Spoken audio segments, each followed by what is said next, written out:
Hello there, middle school orchestra students and families. Just wanted to update you on the activities for this week. First of all, I have to say, wow, it's been so much fun to see all the videos coming in over the past week. Really enjoy just getting to see students play and seeing that they're still actively making music at home. So keep up the good work.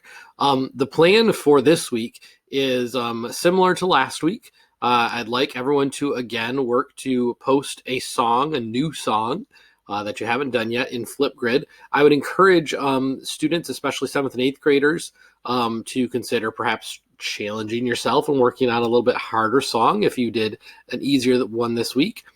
See what you can learn. It's okay if it's not perfect when you submit the video later on in the week. As long as you've been working on it, you can just show me what you've done. That's totally fine. So again, we can choose out of the 6th grade solo packet or out of the movie favorites.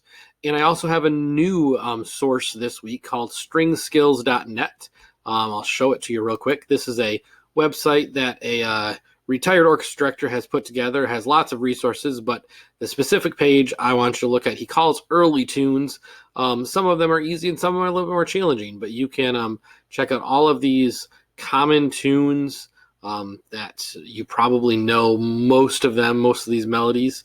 For example, the Victors, Go U of M. We can pull that up, and here that is for violin, or for viola, or cello, or bass. So you can pull up your music, and then we've even got some tracks to play along with here. So plays on either MIDI or MP3, either way. So you can play along with a practice track with that. You might even consider trying to figure out if you can't play that on another device when you make your video, and then you'd have sort of a complete performance with accompaniment. So that is our must-do for this week. Sorry, wrong spot. There we go. To submit another video. And then I've got a second must-do, and that is that it's time for us to vote for our yearly end-of-the-year orchestra awards.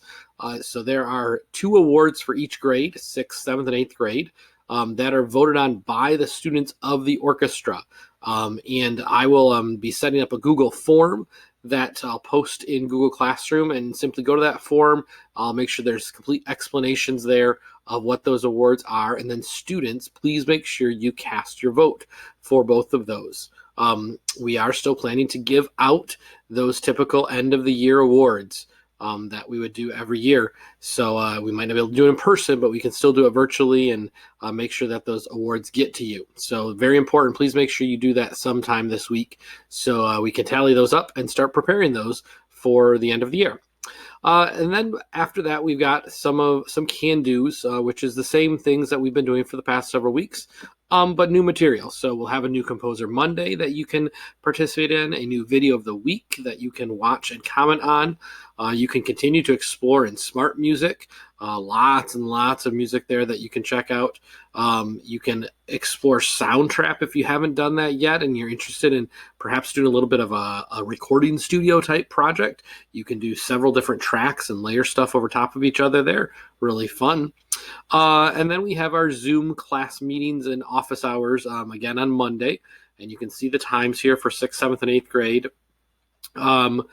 6th graders will be talking a little bit about awards voting with you guys, because that is a new thing for you. So we'll make sure that we explain that well and everyone understands how that works and what those awards are about.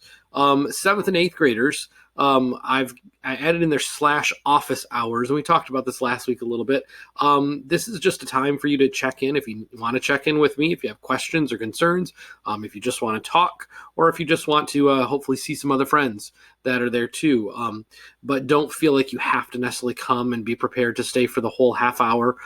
I will stay on for that whole half hour, but if you just need to check in for a few minutes, feel free to do that. If you're feeling like everything's going great, it's not required. You don't have to do that check-in necessarily. I will leave that up to you. And then our last item here is we're continuing to do the Zoom mini lessons. If you want some one-on-one time working on whatever song you choose to pick for the week, those will be on Wednesday and Thursday afternoon between 1 and 3 o'clock. And the link is in the email to go ahead and sign up for one of those slots if you would like. As always, you know how to get a hold of me via email or messaging in Google Classroom.